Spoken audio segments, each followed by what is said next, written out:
بابور زمر خش البحر بابور زمر خش البحر عطاب الظهر الأرض الوطن عز الوكر عطاب الظهر الأرض الوطن عز الوكر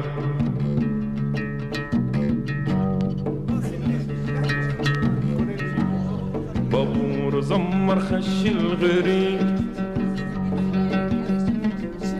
بابور زمر خش الغريق سالك طريق لأرض غربة شيح الريق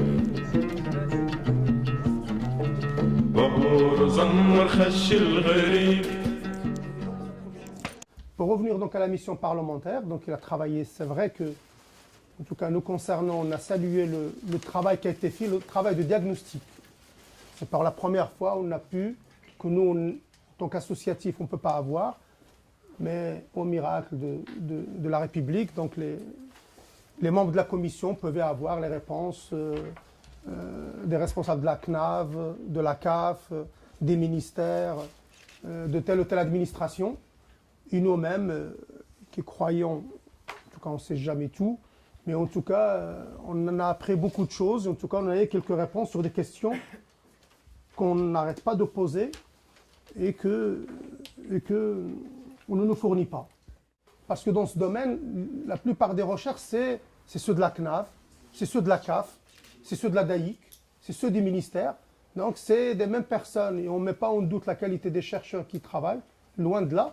Mais en même temps, c'est des personnes qui peuvent parfois être juges du parti. Telle administration, ils disent, sont 350 000, d'autres c'est 250 000. Aujourd'hui, on nous dit qu'ils sont 800 et quelques mille. Mais après, on parle de qui?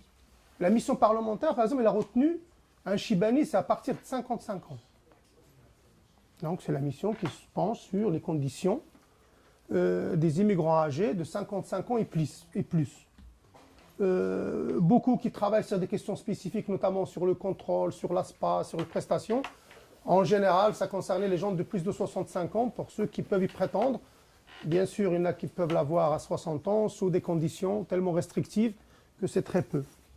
C'est quel bilan on en tire et c'est quoi ces propositions? 82 propositions. C'est 82, hein, on n'est pas... Il y a d'autres rapports, ils en ont mis 6, d'autres ils en ont mis 30, sur d'autres domaines. Là, ils ont voulu en tout cas toucher tous les domaines touchant au Chibani. Mais sur les 82 propositions, souvent déjà dans le vocabulaire, il commence toujours par consolider, par exemple, envisager, éteindre, rappeler. On a quand même une série de verbes, réfléchir.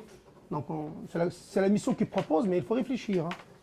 On a permettre, accélérer, envisager. Donc toutes les propositions commencent par des choses comme ça. Rien, en tout cas sur les propositions, là on est un peu très sur notre fin, rien n'est chiffré, rien n'est précis, rien n'est daté. Position devrait être un petit peu à la hauteur de ce diagnostic partagé par tous et dans lequel on considère que les vieux migrants n'ont pas accès aux droits, n'ont ceci, cela et tout ça. Le drame, c'est qu'en lisant les 82 propositions, deux choses qui peuvent nous venir à l'idée. Soit que les droits des vieux migrants, ils sont à moins 20, je dis à moins 20, pas pour moins, et que cette mission-là, elle a pour objet de les remettre à niveau, comme tout le monde. Ou bien, la deuxième chose, c'est, comme la mission parlementaire, elle était faite bien sûr par des gens des deux bords politiques, gauche-droite, et que le président a cherché à faire consensus pour qu'elle soit votée à l'unanimité, donc à tirer par le bas toutes les propositions. Donc elles sont devenues fades. Le problème aujourd'hui, parmi les problèmes majeurs des vieux migrants, c'est que leur impose une présence, entre autres par exemple pour ceux qui bénéficient de l'ASPA, de 6 mois et 1 jour, en tout cas 6 mois en France, sans qu'il y ait les conditions pour qu'ils soient accueillis ici dignement. Donc ces 6 mois en France, ils conditionnent l'obtention de l'ASPA, qui est qu'un complément de ce qu'ils touchent dans leur retraite. Quelqu'un qui touche, je ne sais pas, 500 euros, ben on va lui donner 270 euros. Parce que l'ASPA aujourd'hui, il a 787. 787, donc on a ce complément-là. Et ben, une fois que les personnes, bien sûr, ils rentrent dans leur pays d'origine, ils ne vont pas en touriste là-bas. Quand ils vont, c'est qu'il y a une famille, qu'il y a une vie, qu'il y a un vécu. Et pour certains d'entre eux, des enfants, ils vont rendre visite, ils vont chez eux. Et leur avis s'inscrit ici et là-bas. Ben, ces personnes, quand ils s'absentent, ben, on a vu pulluler par-ci, par-là, tout un zèle, toute une machinerie administrative au service de ce contrôle. Donc quand ils arrivent pour aller très très vite, ben, on commence à les contrôler. Il faut qu'ils vérifient qu'ils ne sont pas restés plus de 6 mois. Mais on ne sait pas si dans l'année civile ou dans la dernière année. Donc ça, c'est l'interprétation de tel ou tel guichetier. Quand le passeport ne suffit pas, ben on va faire certaines méthodes vraiment plus que du skicable. Je donnerai 1 ou 2 exemples. On va se procurer le relevé bancaire pour voir, par exemple, s'il a retiré une grande somme, 2000 €, on va le dire, tiens, il l'a retiré une seule fois. Donc ce monsieur-là n'était pas là parce qu'il est censé retirer peut-être tous les semaines, tous les mois. On va vérifier les factures d'électricité pour ceux qui vivent dans le défus. On va être même jusqu'à, mais ça c'est des exemples un peu extrêmes, mais qui ont existé du côté de Marseille. Bah, le contrôleur, il va venir la veille, il va mettre un scotch, il va revenir 2 jours après. Si le scotch il va jouer le pseudo-colombo à 2 balles. Et on a quand même tout un système qui émet vraiment de contrôle, avec la complicité quand même bien sûr de certains bailleurs. Je ne peux pas généraliser, mais le foyer à Doma, on l'a vu à Ralis à Lyon, on a sorti carrément une circulaire ou une loi, moi je ne suis pas juriste, mais en tout cas l'effet il est là, mais après comment le qualifier, qui est daté de Pétain, qui oblige les bailleurs à donner la liste des étrangers qui résident dans leur résidence, dans le foyer. Et vous faites, quand le préfet Durand a demandé cette liste, ben, ils se sont rendus compte que des foyers le faisaient déjà. Ils le faisaient déjà, comme ça. On donnait la liste des étrangers qui résident. Ils vont venir, et on va demander au voisinage, on va demander aux mêmes résidents, on va poser un tas de questions. Donc on crée un espèce de climat qui est quand même malsain. Et ces contrôles se perpétuent. Donc c'est un des nœuds. La mission parlementaire dans ces propositions, on estime que ces contrôles ils peuvent être même discriminatoires. C'est la HALT qui l'a dit sur un arrêt sur Marseille, etc. Les associations, ils en ont persuadé. Parce que ces contrôles dans certains endroits, par exemple à Vénissieux, je parle beaucoup de la région parce que c'est ce que je connais. Les copains, je pense qu'ils peuvent parler là où ils sont. Ben, ces contrôles, ils seront le jour de l'Aïd. Ils seront l'été. Ils seront au mois de Ramadan. Donc si on ne cible pas une population particulière, je voudrais bien savoir ce que c'est. Et ces contrôles donc, qui sont très nombreux et qui débouchent sans appel, sans rien, c'est-à-dire il y a toujours une présomption de culpabilité.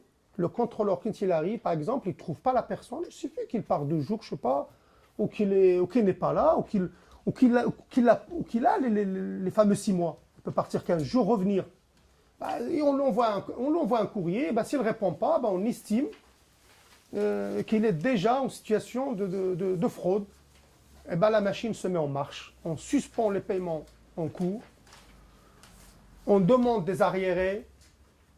On demande des sommes parfois exorbitantes. Pas plus tard que la semaine dernière, on a par exemple un Algérien à qui on demande 26 000 €. Il a 82 ans. Ils sont très très très généreux. On va lui dire, vous pouvez faire un étalement. C'est quelqu'un qui touche quelque chose comme, voilà, 768 €. On va lui laisser de quoi vivre, de quoi envoyer un peu à sa famille. Je ne me rappelle pas de la somme. Ceux qui veulent calculer peuvent calculer, mais on a calculé qu'il pouvait payer jusqu'en 2037. Ou dans nos cas, donc, on trouve que c'est une personne qui devrait toucher l'ASPA, qui touchait l'ASPA. Et depuis 2011, cette allocation a été arrêtée pour des raisons pas très claires, notamment de résidence, et pourtant la personne a toujours été en France. Donc on n'a pas pu prouver son absence pendant 6 mois. Et là, ils se sont centrés sur un point particulier en lui posant des tas de questions, en lui demandant si cette personne avait une maison à l'étranger. Il a dit oui, ce qui arrive, ce qui est local, la plupart des personnes qui font les allers-retours. Et on lui demande la valeur de son bien. La personne dit, je ne sais pas, c'est 7 000. Et il note 700 000. Et donc aujourd'hui, c'est une bataille, c'est-à-dire arriver à prouver que cette maison n'a pas une valeur de 700 000 Ça devient vraiment depuis 2011. L'allocation est coupée pour ces raisons-là. Cette personne est dans la salle. Je ne sais pas si elle voudrait, parce qu'il y a un nouveau courrier qui est arrivé, c'est vraiment une bataille longue. Et au-delà de ce point-là, il y en a d'autres. C'est interminable. De toutes les questions, je pense que celle-là, celle qui me dépasse le plus, où j'ai vraiment du mal à comprendre pourquoi cet acharnement. On peut le faire par tout moyen de preuve, tel que par exemple l'expertise. On peut faire une expertise. On peut même désigner l'expert par ordonnance sur requête devant le tribunal, l'équivalent du tribunal de grande instance, compétent, là où il y a le bien immobilier. Seulement le problème, c'est quoi?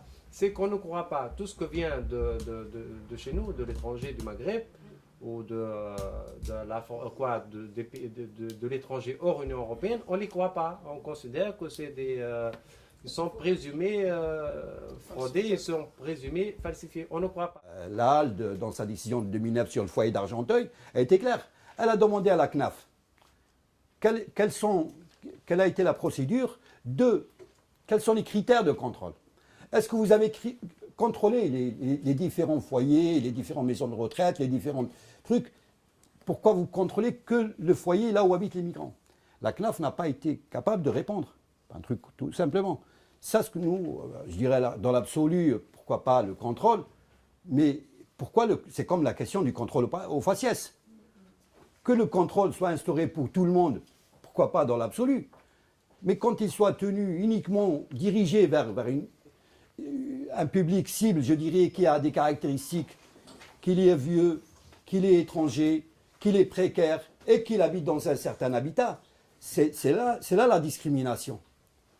Donc ces contrôles-là, j'illustre avec des exemples, ces contrôles, la mission parlementaire, il va juste les contrôler en fait. On va dire que les contrôles, il faut qu'ils se passent dans de bonnes conditions. Il faut que le contrôleur explique. Il faut que le contrôleur, comme on l'a vu avec les jeunes, vous voit. Il faut que le contrôleur ne fasse pas d'une manière brutale. Donc la commission parlementaire au jour d'aujourd'hui ne supprime pas les contrôles. Il va juste les rendre tolérables, rentrant dans des critères de bienséance. Nul n'est censé ignorer la loi. On le rappelle à des personnes qui sont majoritairement analphabètes, qui ont du mal à comprendre la langue française. Ce qui est bizarre, c'est que différentes propositions qui sont faites pour l'administration, aux différentes caisses, et on leur rappelle la loi. C'est un paradoxe, je dirais. On n'a pas à leur rappeler la loi.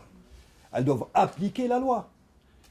Même sur ces questions-là, les tribunaux, des décisions qui sont contrastantes, etc., sur cette condition de résidence.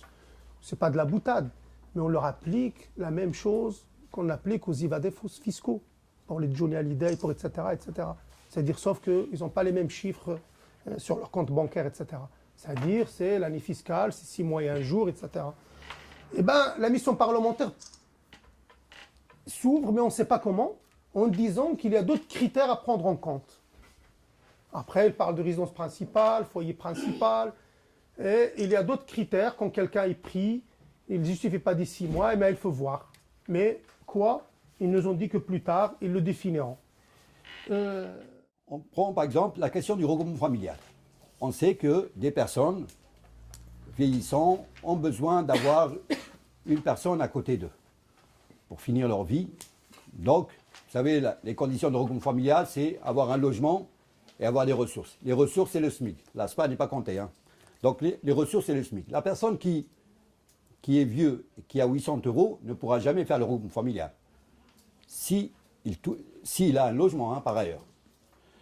Donc, oui, non, je ne parle même pas de foyer. Alors là, c'est pire. Donc, suite à une bagarre des associations et tout ça, pour les handicapés, on a prévu une dérogation. Donc, on a dit, bon, voilà, pour les personnes qui touchent une allocation adulte handicapé, et ça, ça a été instauré par en 2007, si je me rappelle, oui, par la loi Hortefeux de novembre 2007. Et on a dit, bon, voilà, pour les handicapés, on ne leur demande pas des ressources. Ils sont exemptés de ressources. Donc, on a pensé, et ça, c'est pareil, c'est une proposition de la HALD, qu'il ne peut pas y avoir aussi de discrimination par l'âge. Parce que quand on est vieux, on ne pourra jamais augmenter ses ressources. Si on est retraité, ils sont là. Donc, il y avait une proposition de la HALD qui proposait qu'on devrait aussi les exempter de ressources. Cette idée-là, bien sûr, n'a pas été acceptée. Mais pour ceux dont je parle, ils ont souvent des parcours professionnels chaotiques qui vont être caractérisés par des emplois précaires, du chômage, des périodes d'invalidité, d'intérim, des périodes de travail non déclarées, une mobilité géographique qui ne va pas inclure l'addition des périodes de cotisation, bref, une reconstitution de carrière très difficile qui font qu'ils ne peuvent pas obtenir, pour certains, ce n'est pas vrai pour tous, une pension à taux plein et qui touche ce que a dit Boualem dans la majorité, l'allocation de solidarité aux personnes âgées, donc l'ASPA, 787 €. Cette prestation, comme beaucoup d'autres en France, comme elle est non contributive, elle n'est pas exportable. C'est-à-dire que moi, je vieillis, je reconstitue ma carrière, j'ai une pension à taux plein, je peux aller vivre au Maroc, que je sois français ou étranger, et recevoir ma pension. Maintenant, si je n'ai pas assez cotisé et que j'ai l'ASPA, ce n'est pas exportable. Et du coup, je dois rester 6 mois plus un jour. Il y a des promotions de 20 à 40 sur les foyers. Alors vous avez bien sûr, comme ça a été dit tout à l'heure, c'est tout améliorer, encourager la mise en place et ainsi de suite. Alors, la réalité de l'amélioration des foyers en résidence sociale nécessite des moyens. Des moyens financiers, ce n'est pas de la parlotte. Le budget de 2013, il a été ramené de 12 millions à 11 millions. Donc globalement, entre les dire et le faire, il y a un vrai paradoxe, comme l'a été dit tout à l'heure par Sylvie. Celle qui en a parlé tout à l'heure, Boualem, c'est permettre aux étrangers ascendants de Français présents sur le territoire depuis 25 ans d'obtenir la nationalité française par déclaration. D'accord? Donc ascendant de Français, ça veut dire quoi? Ça veut dire qu'il faut avoir des enfants qui sont nés ici en France. Je ne sais pas, mon cas personnellement, j'ai 2 enfants qui sont nés sur le territoire, ils sont français, ils sont adultes maintenant, ils sont français, j'ai plus de 25 ans, donc je peux demander la nationalité française par déclaration. Mais moi, je considère, du moment que moi j'ai des ascendants français qui sont nés ici, je ne suis pas parmi, je dirais, les personnes défavorisées, parmi le public qu'on veut aider. C'est plutôt les personnes qui sont isolées, qui sont le plus, je dirais, dans des difficultés. Ben ceux-là, on ne répond pas à leurs questions. On ne répond pas à leurs problèmes. On pose un problème et on répond à côté. Même si la question de la nationalité, moi, à titre personnel, et je vous le dis en toute sincérité, je m'en fous éperdument pour la simple raison, c'est que je me bagarre pour l'égalité des droits. Point à la ligne. Égalité des droits entre résidents et Français. La personne qui a dit « moi je m'en fous de nationalité française », c'est son opinion, c'est son droit de dire ça, moi non. Moi non, parce que ces personnes âgées, ils vont mourir ici. Ils ont des enfants français. Et ce pays, on ne reconnaît que par le geste de vote. On vous donne vos droits quand vous votez. C'est une réalité. Donc, c'est une réalité. Et ces personnes, ils demandent la nationalité française. Je vous donne des exemples. Une personne de 75 ans qui a demandé la nationalité française, la réponse de la préfecture, sa candidature a été ajournée parce qu'il était à un certain moment dans son parcours professionnel bénéficiaire de le Cotorel. Donc, il n'avait pas une insertion professionnelle réussie. Donc, il a été ajourné de 2 ans. C'est comme cette personne de 75 ans, il va travailler 2 ans encore pour améliorer son condition matérielle pour acquérir une nationalité française. Votre intervention, et je me dis, en tant qu'étrangère, ce qui m'attriste le plus, c'est de savoir qu'une personne qui a passé tout son temps en France, qui a travaillé en France, qui demande la nationalité française à 75 ans, moi, ça m'interpelle. Je me dis qu'il y a quelque chose qui ne va pas. Pourquoi atteindre cet âge? C'est bien. Est-ce que l'intégration, c'est par la nationalité française ou c'est essayer d'avoir aussi des droits, même en tant qu'étranger, avec sa carte de résident, avec sa fierté d'être étranger, et pas ça, simplement se dire, c'est en ayant la nationalité française que tout y va bien. C'est quoi le problème? C'est-à-dire que votre intervention, peut-être que je n'ai pas bien analysée, bien comprise, mais ça me dépasse un petit peu. Je ne comprends pas où vous voulez en venir. C'est-à-dire qu'on ne peut pas s'intégrer ou être fier d'être étranger sans pour autant chercher une certaine nationalité française. Pourquoi pas? S'il y a des personnes qui veulent avoir la nationalité française, pourquoi pas? Mais moi, ce qui me surprend, c'est à 75 ans, Une personne qui a passé toute sa vie et qui décide de demander la nationalité, c'est qu'il y a un problème quelque part dans la société. Non, c'est comme ça que je le perçois. La question du droit de vote, ça c'est, moi je n'ai rien compris. Je ne sais pas si ça a été écrit par lui ou par quelqu'un d'autre. C'est la proposition 16, hein, favoriser la participation au conseil consultatif. Moi j'ai l'impression de revenir dans les années 80. Hein. C'était ça le discours des premiers conseils consultatifs qui ont eu lieu à Amiens et tout ça. C'était une période passagère. Ok, globalement pour les immigrés, il faut qu'ils apprennent la démocratie. Il faut d'abord qu'on leur crée un conseil consultatif. Et une fois qu'ils auront su, après ils passeront au stade de citoyen. Bon, on est resté toujours au stade de non-citoyen. Et il dit, il conviendrait de faire en sorte que le droit de vote soit subordonné à une condition de réciprocité avec le pays d'origine. C'est un argument qui, dans les années 80, on le sortait.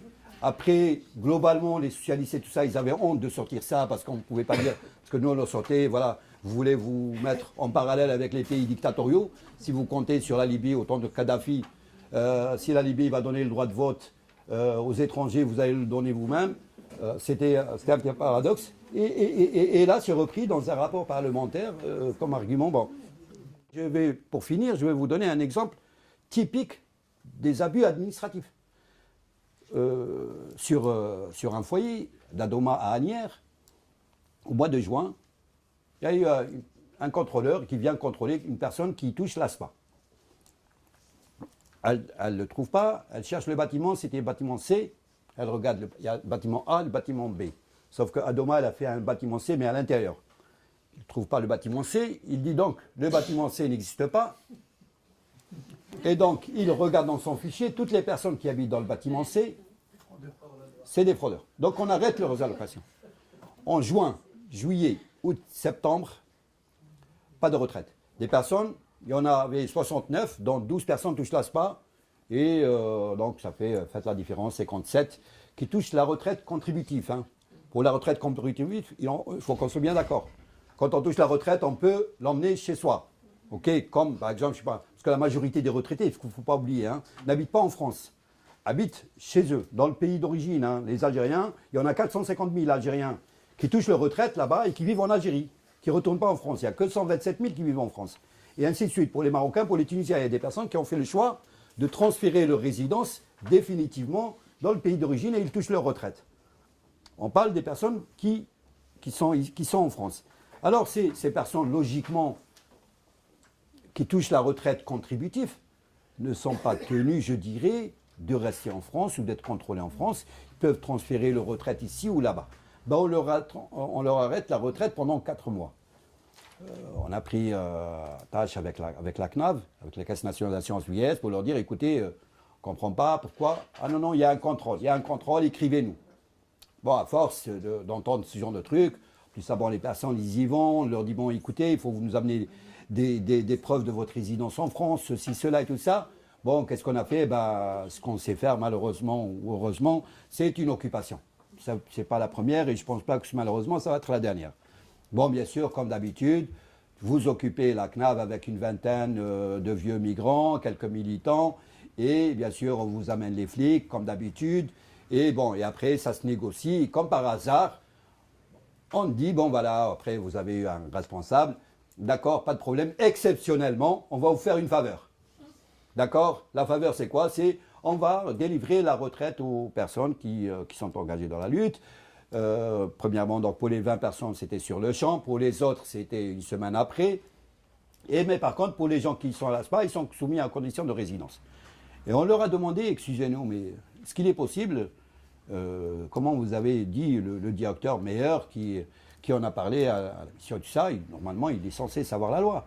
Avant d'arrêter une allocation à une personne, on l'informe par un courrier en lui disant, écoutez, voilà, est-ce que vous résidez pas? D'abord, pour les personnes qui touchent la retraite contributive, on n'a même pas besoin de leur poser la question. Mais bon, imaginons que, mais en tous les cas, on leur pose la question et je dirais un esprit, enfin, une loi qui oblige, je dirais, l'administration à accepter le point de vue contradictoire et ainsi de suite, je dirais, à toute une procédure avant d'arrêter, de suspendre, je dirais, une prestation.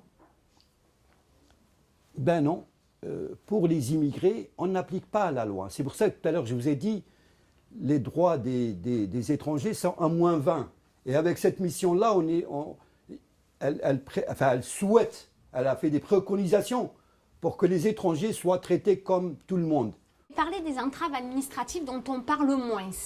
C'est-à-dire que, par exemple, plusieurs adhérents de notre fédération, de notre union professionnelle, ont constaté que les immigrés âgés qui vivent en foyer de travailleurs migrants ou en résidence sociale recevaient d'emblée une déclaration d'impôt sur laquelle il était indiqué qu'ils étaient célibataires ou divorcés. Or, comme je vous l'ai dit, ils ont leur famille au pays. Ils ne sont pas célibataires ou divorcés. Donc ce petit détail, qui peut paraître un petit détail pour quelqu'un qui reçoit son avis d'imposition, si l'erreur n'est pas rapidement rectifiée, il va avoir des répercussions très fortes sur la personne parce que le calcul de son quotient familial va être erroné, puisque le quotient familial, c'est de calculer l'ensemble des membres du foyer fiscal, qui soient en France ou pas. Donc si je dis que cette personne âgée immigrée n'a pas de famille, le quotient familial est plus élevé et elle ne peut pas accéder aux prestations dont elle a le droit, telles que la CMU, la CMUC et l'ASPA. Alors vous allez me dire, oh là là, c'est un petit détail, on peut le rectifier rapidement, mais je vais l'articuler à ce que je vous ai dit avant, c'est-à-dire que pour rectifier cette erreur, il faut comprendre qu'elle a des impacts, ce qui n'est pas toujours le cas pour une population qui accède difficilement à l'information et qui est majoritairement illettrée. Donc ça, ce n'est pas un contrôle, mais c'est une entrave administrative qui a des conséquences réelles sur l'accès aux droits de ces personnes. Deuxième élément, Nord-Pas-de-Calais. Alors je la fais rapide par rapport à l'article du Code de la construction et de l'habitation. Mais en fait, ces personnes qui vivaient en foyer, qui habitent en foyer ou en résidence sociale, ont le droit à avoir un abattement fiscal parce qu'ils prennent en charge leur famille au pays d'origine. Avant, une attestation sur l'honneur suffisait. C'est-à-dire la personne disait, ben voilà, je vous atteste sur l'honneur que je prends en charge ma famille au pays d'origine. Ça suffisait. Maintenant, c'est ça les entraves, c'est complexifier les rouages et les démarches pour accéder aux droits. On va leur demander de prouver par un document spécifique l'envoi des mandats au nom de l'épouse. Alors vous allez me dire, ben oui, s'il envoie de l'argent à sa famille, ça ne devrait pas poser de problème. Mais dans la majorité des cas et dans la pratique, la personne âgée immigrée envoie le mandat à un oncle, à un beau-frère, pas au nom de l'épouse. Ce qui va complexifier les choses pour finalement accéder à un droit auquel il avait avant un abattement fiscal. Je ne sais pas, par exemple, pour l'APL. Dans le foyer d'Argenteuil, l'APL, on a arrêté aux gens. Le loyer, il est autour de 300 et quelques euros par mois. Quand vous percevez une APL de 150-200 euros, quand vous touchez une retraite de 700 euros, vous avez des mandats envoyés au pays de 200 euros. Il vous reste 150 à 200 euros pour vivre. Vous ne pouvez pas payer un loyer fort sans APL. L'allocation pour le logement vous arrête l'allocation. Elle vous dit, écoutez, voilà, vous n'étiez pas ici en France pendant une période de plus de 4 mois, donc on arrête votre APL. Vous contestez, parce qu'on vous demande le passeport, vous ne voulez pas présenter votre passeport, elle vous arrête. Vous voulez le contester, il faut aller devant les tribunaux. En moyenne, un tribunal, pour l'APL, c'est, en plus ça, il faut connaître, hein, c'est le tribunal administratif. Pour l'ASPA, c'est le tribunal des affaires de sécurité sociale. Déjà, il faut connaître les différents tribunaux pour ne pas se planter. Dans le tribunal administratif, c'est 1 an et demi. Et là, entre-temps, Adoma ne voit pas rentrer l'APL, déclenche une procédure d'expulsion à votre encontre. Sur le foyer d'Argenteuil, 30 personnes, 30 maghrébins, se sont auto-expulsés.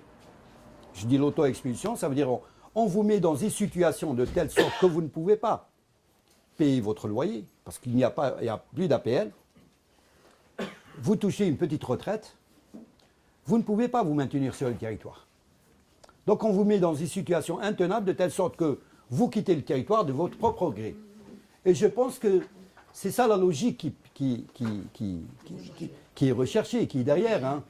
L'harcèlement, le contrôle et tout ça, c'est chasser les vieux pour qu'ils rentrent directement chez eux et rejoindre les personnes, les 450 000 Algériens et les 60 000 Marocains qui sont... Parce que logiquement, la relation avec l'immigration, c'est une relation, je dirais, dans le schéma français, c'est une relation d'utilitarisme migratoire. Point à la ligne. Vous n'êtes là que pour travailler. Une fois que vous n'êtes plus, je dirais, bon, on a travaillé, rentrez chez vous, point à la ligne. Et les prestations sociales qu'on a imaginées dans le cadre de l'État social ne sont pas faites pour les étrangers, sont faits pour des Français, point à la ligne. Et c'est pour ça que je dis la bagarre, elle est plus sur la question de l'égalité des droits. Et c'est une bagarre qui, malheureusement, je dis malheureusement, va durer encore parce que les exemples que je vous ai donnés, ça fait pas longtemps, c'est le 3 octobre qu'on a fait l'occupation. Et malheureusement, c'est 3 mois ou 4 mois après cette publication de ce rapport. Moi, je suis assez sceptique en toute sincérité sur la réalité de la volonté des administrateurs des différentes caisses. Parce que là, 4 mois après, on a un contre-exemple qui est flagrant.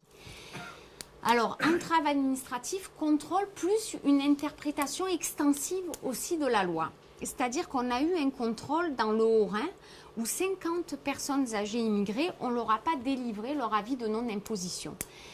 Et on aurait pu leur dire, on ne vous le délivre pas, comme l'a dit Boualem, parce que vous n'êtes pas là les 6 mois plus 1 jour.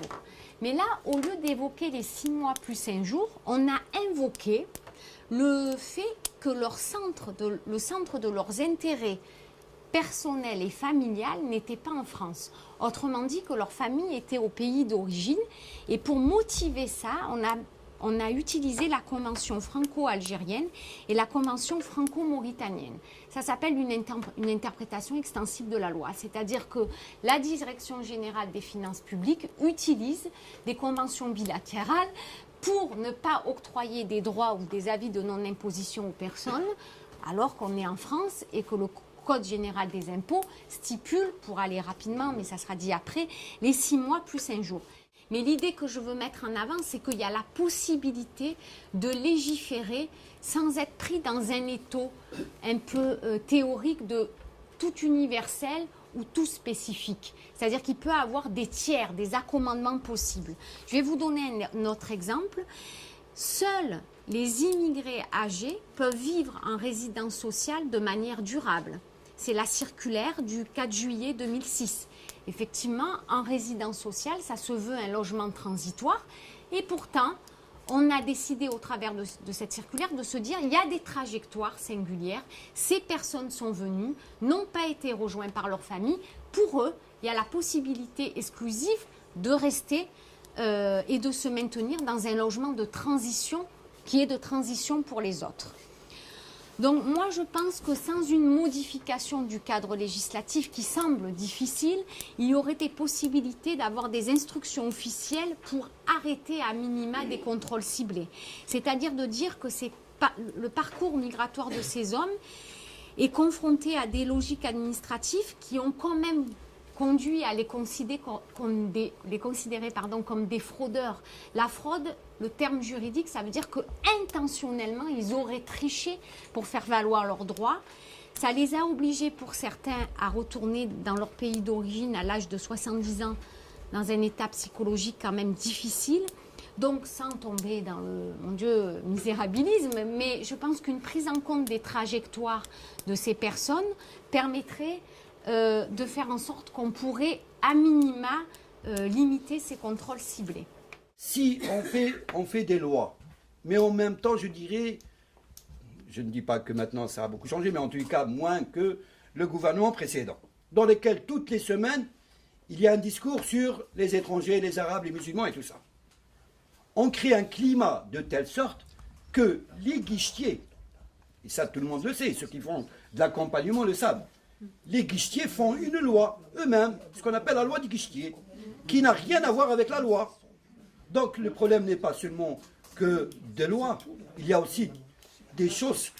L'exemple que je vous ai dit tout à l'heure, le fait d'arrêter de verser une retraite à une personne, c'est pas un texte de loi qu'il faut faire. C'est juste des pratiques administratives abusives. Après, on peut me dire, oui, ils devraient être sanctionnés par la loi. Et là, ça c'est autre chose. Moi, je voudrais bien qu'il y ait des sanctions. Et là, il y a absence, je dirais, de sanctions. Absence de pratiques abusives. Je crois que c'est ce public-là. Et tout cela, bien sûr, on se bagarre sur la question de l'égalité des droits. En fait, quand vous interrogez ces personnes et que vous leur demandez qu'est-ce que c'est pour vous les services d'aide à domicile, même si ça tend à évoluer, la majorité d'entre elles vont vous dire je ne connais pas ce que c'est véritablement. J'ai quand même entendu qu'un résident à côté a pu en bénéficier, mais il y a une faible connaissance de ces services à domicile. Et ce que moi j'ai perçu au travers des entretiens a été corroboré par un certain nombre de réflexions qui ont été menées en région. Notamment une enquête de l'INSERM, toute population immigrée confondue, mais qui je trouve est parlante dans les chiffres, pour vous dire que ce n'est pas que ma perception ou ce que j'ai ressenti de ce que j'ai pu noter. 14% des personnes, un tiers, des vieux immigrés ignorent l'existence des services qui pourraient faciliter la vie des personnes âgées. 14% d'entre elles utilisent le service d'aide ménagère contre 24% en population générale. 8% des migrants de 65 ans et plus ont déjà utilisé les soins à domicile contre 16% en population générale. Donc 14 immigrés âgés, 24 population générale. 8% migrants âgés, 16% population générale et un tiers qui ne connaissent pas. Et ce, malgré un niveau de dépendance précoce et accru. Effectivement, on ne va pas revenir là-dessus, mais du fait des parcours que je vous ai caractérisés, chaotiques, accidents du travail, invalidité, ils ont précocement un vieillissement et une dépendance précoce et accrue avant les personnes, toutes populations confondues, population générale. Et pourtant, ils n'y accèdent pas. Plusieurs travaux ont aussi constaté d'un niveau de dépendance élevé. Par exemple, 33% d'entre eux, contre 12% en population générale isolée, ne peuvent pas effectuer certaines activités de la vie quotidienne. C'est-à-dire que je vous dis que le vieillissement et la dépendance est précoce, mais ce n'est pas qu'une perception, les chiffres vont dans ce sens-là. La deuxième raison pour laquelle ils accèdent difficilement à ces services, c'est le cloisonnement qu'il peut avoir entre le secteur de l'immigration et le secteur de la gérontologie. Je pense que les associations comme celle où nous sommes invités aujourd'hui ont peut-être acquis une expertise dans l'accès au droit à la retraite, l'accès aux droits sociaux. C'est plus difficile pour tout ce qui est service gérontologique, c'est plus éloigné et c'est vrai des deux côtés. Ensuite, un autre élément qui pourrait expliquer ce difficile recours accès à ces services, c'est la représentation des intervenants médico-sociaux que j'ai pu rencontrer et qui décryptent, voilà, c'est pas tout le monde, mais de manière générale, les freins à l'accès aux services gérontologiques des immigrés âgés par une analyse culturaliste. Voilà, selon eux, les éléments culturels qu'ils évoquent comme facteur explicatif de la difficulté d'y accéder. Le premier, c'est la fameuse solidarité, entraide familiale et communautaire. En gros, ces personnes âgées immigrées n'ont pas besoin d'aide, n'accèdent pas à ces services parce qu'ils s'aident entre eux. Donc pour ceux qui sont actuellement et qui vont en foyer, travailleurs migrants ou en résidence sociale, on se rend compte bien de la limite de l'entraide communautaire ou familiale ou solidaire pour une personne de plus de 80 ans en grande dépendance qui n'a pas d'aidant familial autour de lui. C'est une solidarité certes, mais qui a ses limites. Donc ça, c'est une première représentation qui freine finalement l'accès, puisqu'on pense potentiellement qu'ils sont déjà aidés et que c'est pour ça qu'ils ne viennent pas demander. Un autre facteur est évoqué, c'est la culture. C'est-à-dire les immigrés âgés, notamment d'origine maghrébine, vous savez, ils ne demandent rien, ils ont du mal à formuler des besoins, ils ne demandent pas, mais ils ne peuvent pas demander ce qu'ils ne connaissent pas. Donc c'est peut-être pas qu'ils ne le demandent pas, c'est peut-être qu'il faut l'informer et essayer d'analyser les besoins, s'ils n'arrivent pas à les formuler. Un autre facteur que j'ai entendu par ailleurs, alors je vous le cite, ils refusent les services d'aide à domicile parce qu'ils refusent toute intrusion dans leur intimité. D'autant plus quand ce sont des femmes françaises, je cite. Je pense que toutes les personnes âgées auraient du mal et ont du mal à faire venir, à accepter d'accueillir une personne extérieure à leur entourage quand il y a des problèmes de dépendance. Alors, je nie pas les difficultés que peuvent connaître les intervenants sociaux par rapport à ce public-là, mais je pense qu'il y a une analyse un peu culturaliste finalement qui produit des solutions culturalistes. Alors, je vais vous rapporter le propos d'une association d'aide à domicile que j'avais interrogée, qui me disait en toute bonne foi, moi vous savez madame, pour pallier les difficultés culturelles entre mon aide ménagère et la personne âgée immigrée, j'ai réglé le problème. Le 3/4 des personnes, j'ai plus le temps ? Ouais, 5 minutes. Le 3/4 des personnes que j'emploie, elles sont d'origine étrangère. Donc voilà, c'est-à-dire que si le cadre de pensée il est culturel, c'est-à-dire que je ne vois que l'autre par rapport à une culture d'origine, forcément, les solutions que je mets en place, elles sont culturalistes. Mais je pense qu'il y a des paradoxes aussi par rapport à la prise en charge des acteurs associatifs. Je vais donner un exemple rapidement parce qu'il me reste 5 minutes et que c'est plus long dans la démonstration. Mais on voit beaucoup d'initiatives poindre ou vouloir poindre sur la création d'espaces dédiés aux personnes âgées immigrées, ce qu'on appelle les cafés sociaux.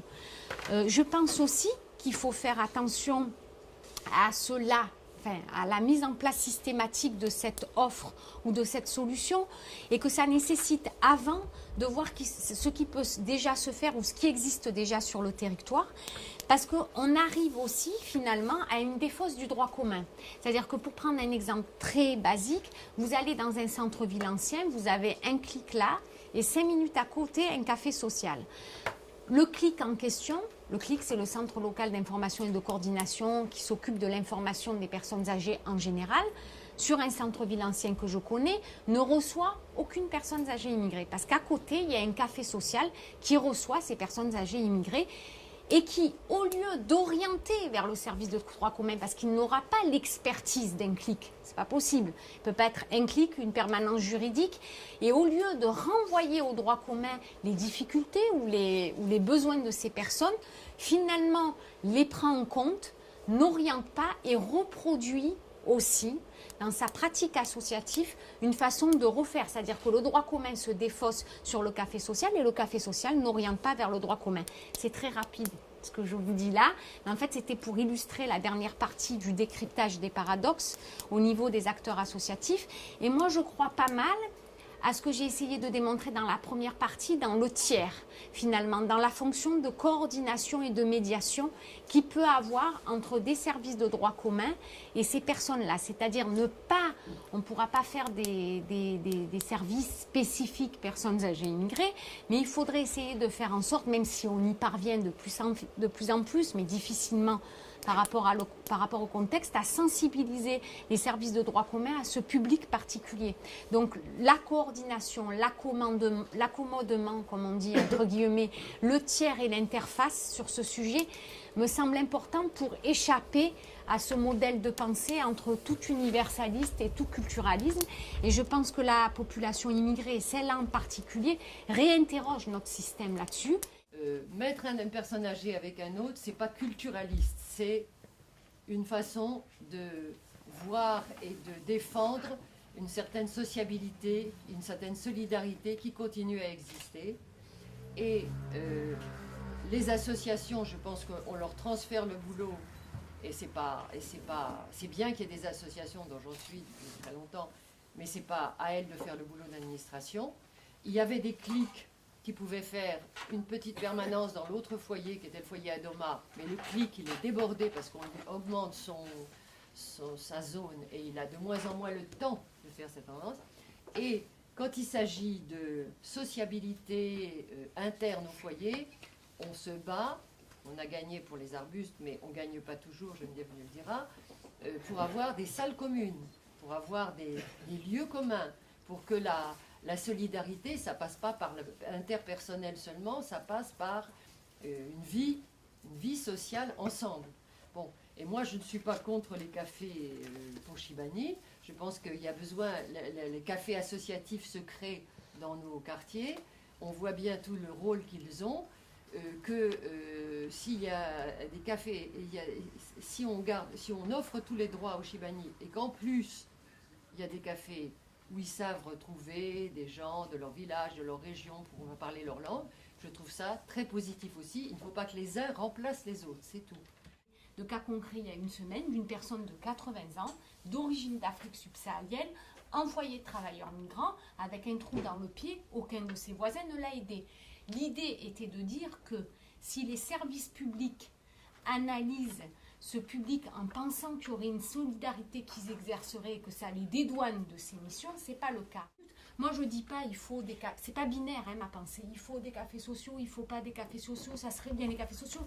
Je vous dis qu'avant de faire un café social, il serait bien de se poser la question des besoins et des configurations de territoire. Dans le centre-ville ancien de Marseille, il y a un certain nombre de cafés privés, entre guillemets, où vous pouvez rencontrer 70-80 personnes âgées immigrées. Ces cafés, ce sont de véritables lieux de socialisation. Les vieux, des foyers, des hôtels meublés, dans le logement diffus, y vont. Moi, je ne dis pas qu'il ne faut pas créer un café social. Je dis, est-ce que c'est pertinent de le créer? Et surtout, s'il faut le créer, est-ce qu'il doit se substituer au droit commun?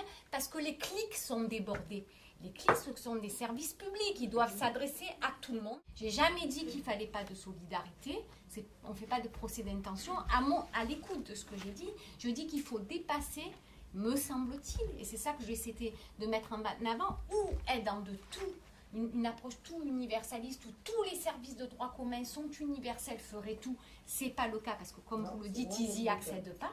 Mais non plus être dans une approche culturaliste où il y a une solidarité, comme ça, incantatoire, où tout le monde cède. C'est pas vrai. Donc non, mais je réponds à ce qui a été dit. Voilà. Et le café social, ça dépend des lieux. Et je connais beaucoup de lieux où c'est tout à fait pertinent. Il ne s'agit pas de dire c'est pertinent ou pas. Je dis seulement qu'il faut penser dans la création de ces cafés sociaux à faire en sorte à renvoyer le service de droit commun à ses responsabilités et pas se défausser. C'était le sens de mon propos, je n'ai pas dit autre chose. Pour revenir sur les cafés sociaux, c'est à un moment donné les associations telles qu'on les définit, c'est qu'on essaie d'être en avant sur le droit commun. On essaie de faire quelque chose, des intuitions, des choses que le droit commun ne prend pas. Et une fois que le droit commun les fait mieux, les fait bien et correctement, on les abandonne. Les cafés sociaux, il y a à manger, à boire. Là où il y a des petites dérives, moi j'ai vu un café social, j'étais le voir, j'ai trouvé une consultation d'un médecin. Moi quand je vais voir un médecin, je vais dans son cabinet ou je vais à l'hôpital, je ne vais pas dans un café social.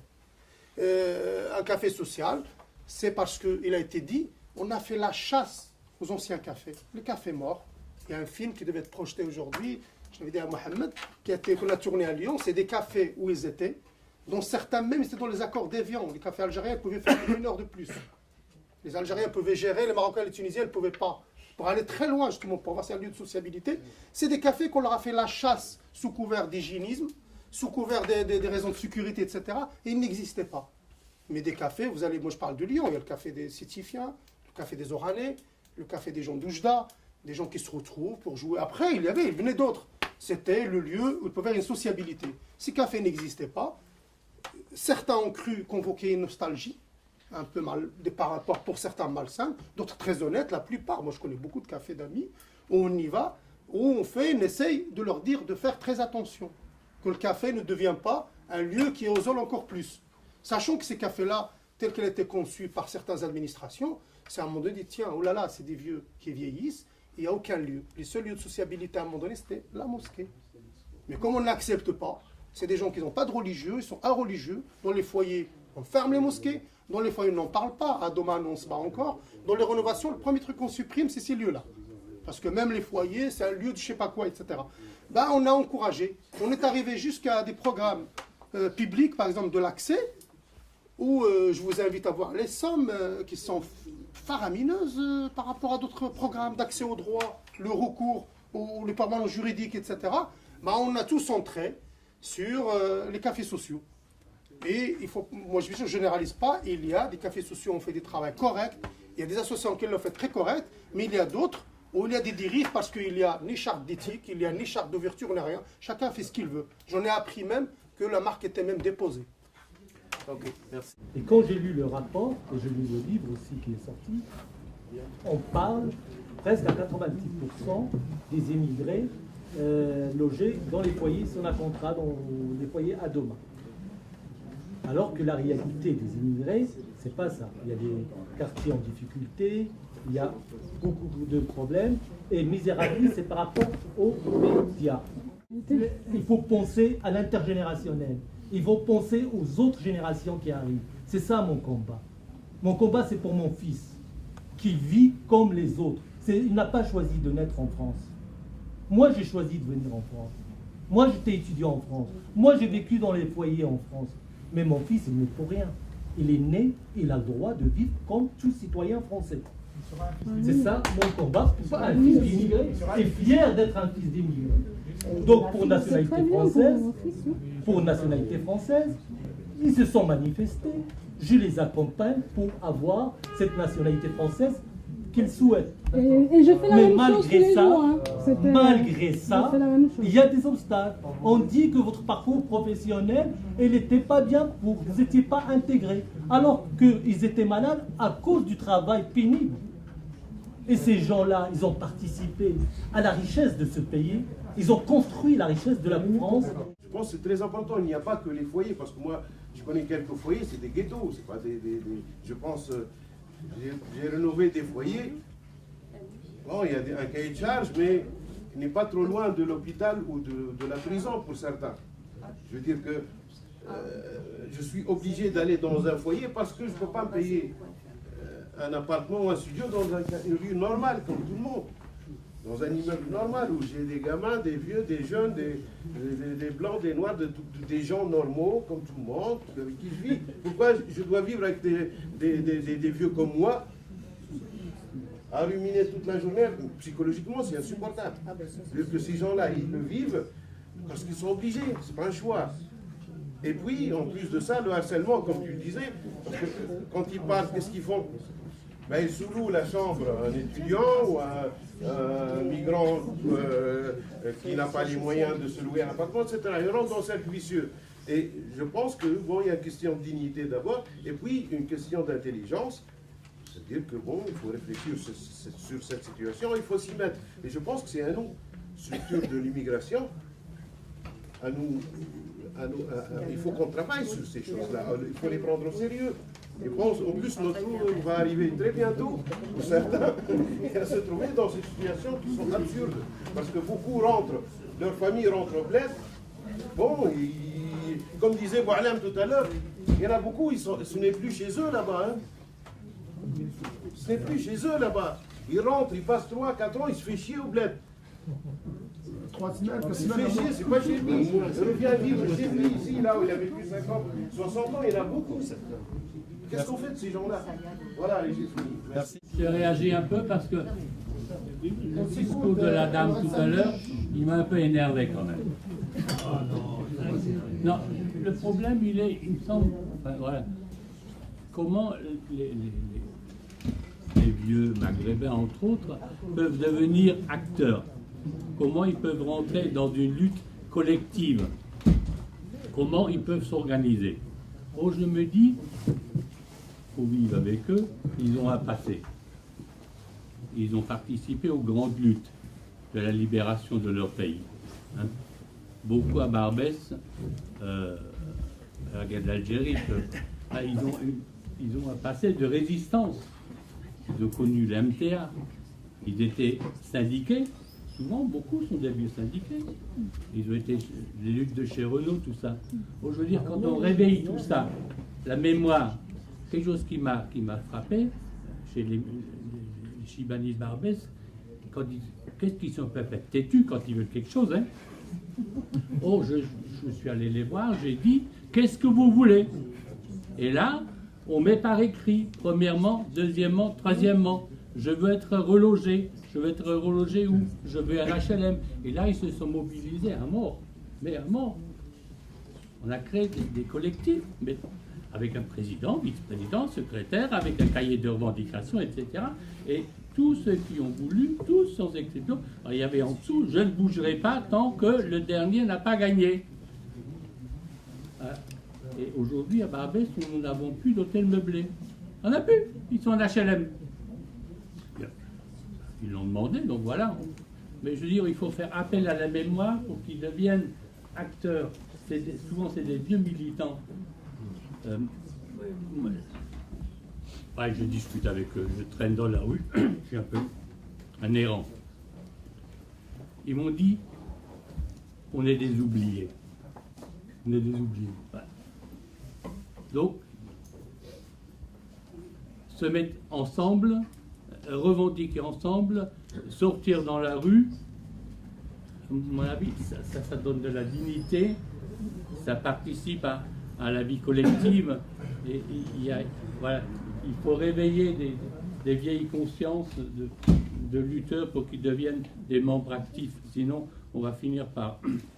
Voilà, on résoudra encore des problèmes et ils seront au bord de la route pour dire merci, tu as résolu mon truc. C'est pas ça. Ça ne donne pas de la dignité. Merci beaucoup. Alors cette fois-ci, vraiment dernière. Manque de reconnaissance, je le vis matin, midi et soir. Ne perdons pas de temps là-dessus. Mais attardons-nous sur le fait que ce Chibani n'est pas neutre dans la société, n'est pas étrangement étranger dans cette société. Il en fait partie.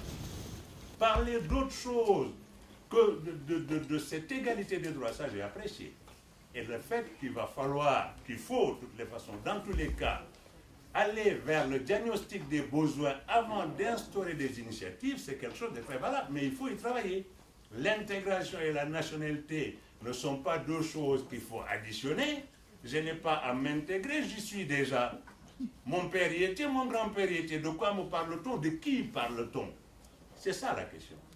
Ce n'est pas de me faire voyager au Sénégal ou au Maroc, je n'ai pas envie d'amener des vieux. Les vieux Maliens, Sénégalais, Algériens, Tunisiens, Marocains et d'autres que je connais font déjà partie de l'ambiance générale française. Quelle est la question? La dimension égalitaire du droit. Qui s'il est piétiné, ce n'est pas de moi qu'il s'agit, ce n'est pas moi qui piétine, c'est le législateur et le politique. Que dois-je lui rappeler? Le respect du droit. Toute la question est là.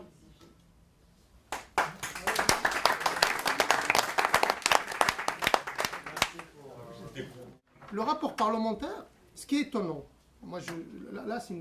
on a des jeunes de quartier, on n'arrête pas de les maintenir jeunes. Jusqu'à 40 ans, ils sont encore jeunes, traités comme des jeunes. Et on a des vieux, on n'arrête pas de les rajeunir. La mission parlementaire, c'est 55 ans. Donc la jonction, elle va se faire bientôt. Déjà, commencer par remercier quand même la FTCR, remercier les organisateurs, notamment mon ami Mohamed Abhad, et les partenaires. C'est un débat qu'il faut renouveler. C'est un des premiers débats militants, associatifs, après la mission parlementaire sur les vieux migrants, les Chibani, qui, depuis la remise de ce rapport, on n'a pas d'initiative, on ne sait pas ce qui se passe au niveau politique, il n'y a rien de prévu d'un point de vue circulaire, ordonnance ou loi, et que le combat quand même doit se continuer parce que les problématiques que vivent les vieux migrants, ils sont toujours d'actualité.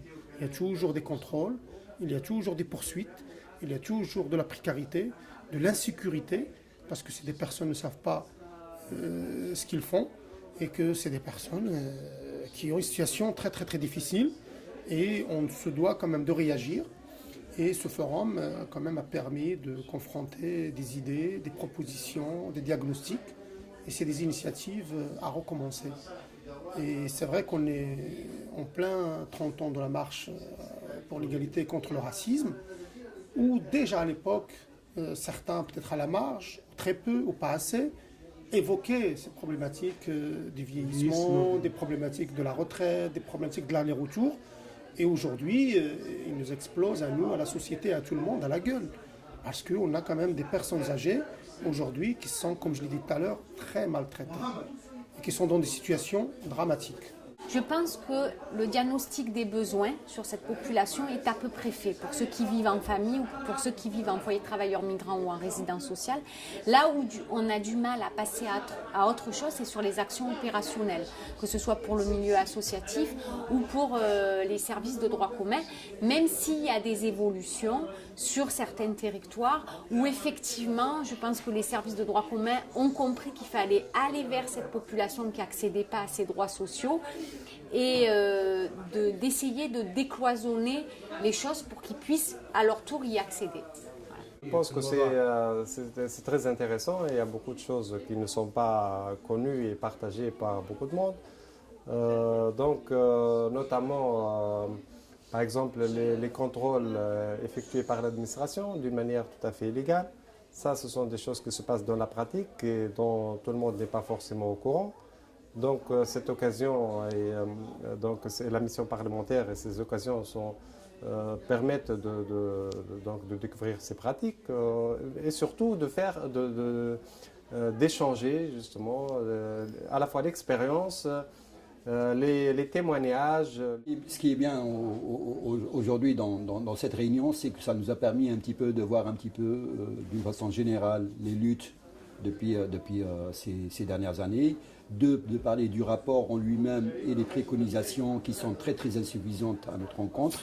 Et on pense que ça va nous permettre de nous projeter sur des luttes futures et sur une coordination de l'ensemble des structures, dont la FTCR, le GISTI, la PASTI et d'autres associations, pour lesquelles on va essayer de prévoir comme un cahier de revendications sur lequel on se base, et on va essayer en faire un plaidoyer auprès du gouvernement et puis auprès des autres partenaires.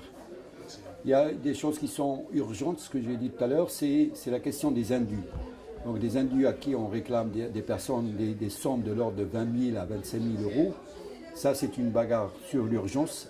C'est des personnes qui les vivent avec beaucoup d'angoisse et à qui on a retiré, je dirais, en ponction de leur retraite. Et ça, c'est une question, je pense qu'il faut qu'on la règle très très vite parce que ça ne peut pas durer longtemps.